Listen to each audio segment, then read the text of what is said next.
you're to do your independent research. Yes.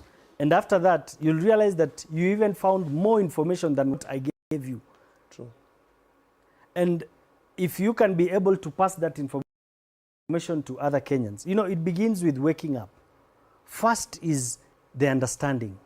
You cannot take someone out of a hole if that person does not know he's in a hole.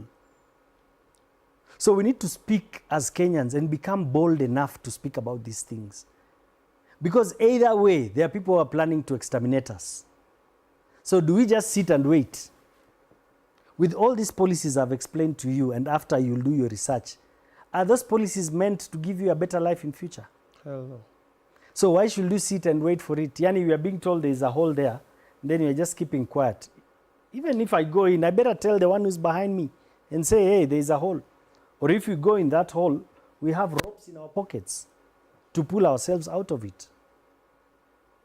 So it starts with political literacy and civic educations.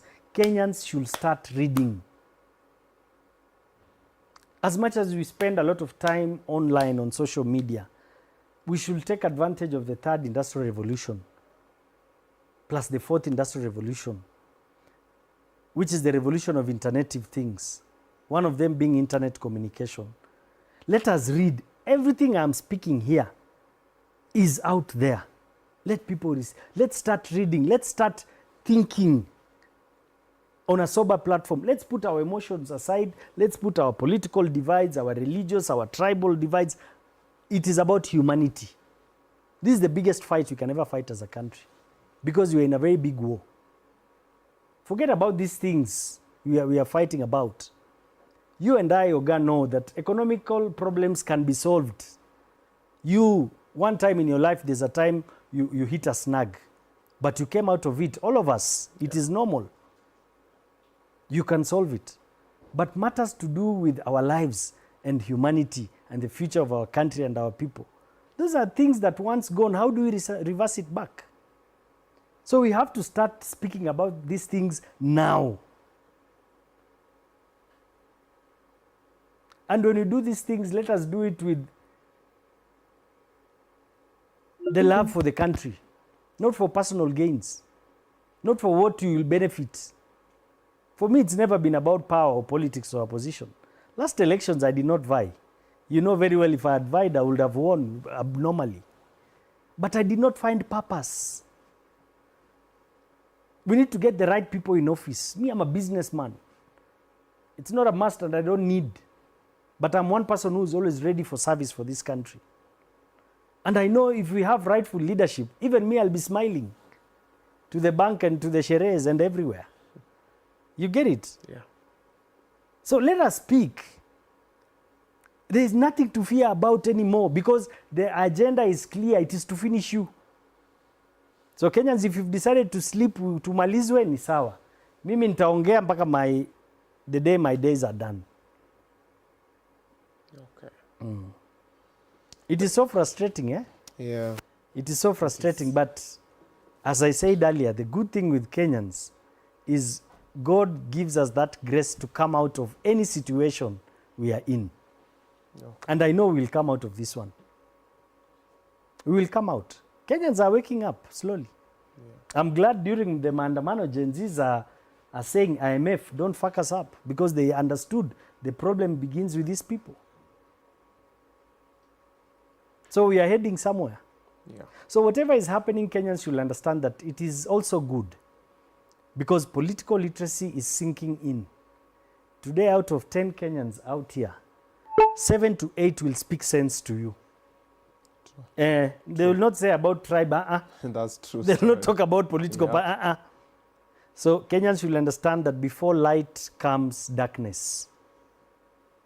So we are in darkness, but there is light at the end of the tunnel. It's coming. Tuongeeni wa Kenya. All right. And people with the opportunities like you, invite people to speak more about these things. True. And those who cannot have the opportunity to come to a show like this, all of us at home are in at least 2-3 WhatsApp groups. Speak in those groups. Eneza injili. Take your phone, do a video. I'm glad Kenyans have started understanding this third industrial revolution. Do a video, speak about it, whether you're right or wrong.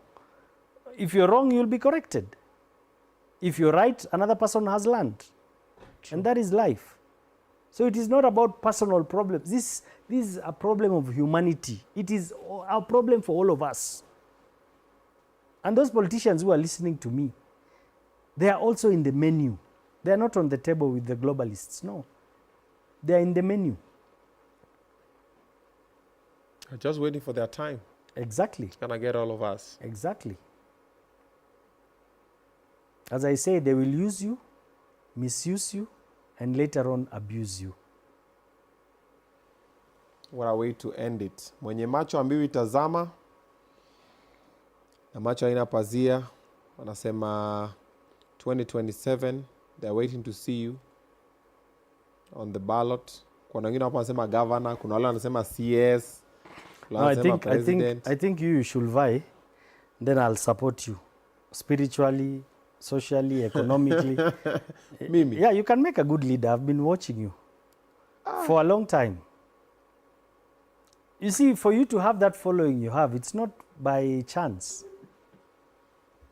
You're saying I know a lot of things, but I don't have a following like yours.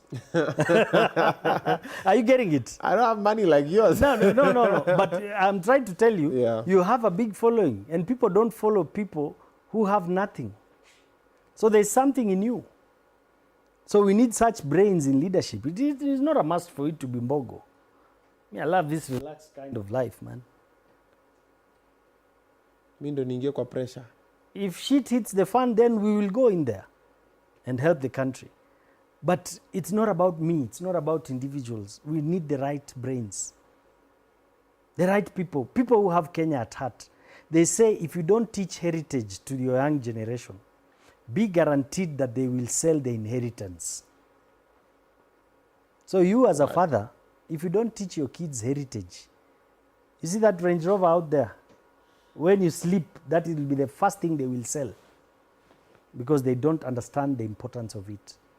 So even in this country, we have to start teaching heritage. Yeah. We don't have any other place to go, brother.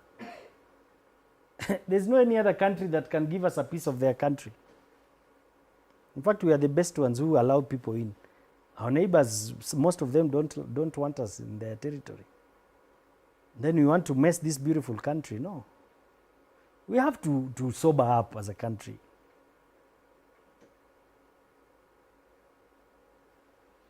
Preach, brother. Today, ule mwenye ametoka hapa na hajajifunza kitu na macho haijajifungua. You know, when we started, I said there's a lot we don't know that we don't know. Then ikisha, there's a lot now you know that you did not know. What you do with that information. Kama umetoka hapa na bado wewe ni duanzi tu, haujashare hii video kwa mtu kwambia, hey yo bro, jana nimeona hii live, nani amesema hivi na hebu check hii, angalia minute this, sikiza hii. Wewe sasa usaidii country. Yeah. Thank you so much my brother. Thank you for being very vocal about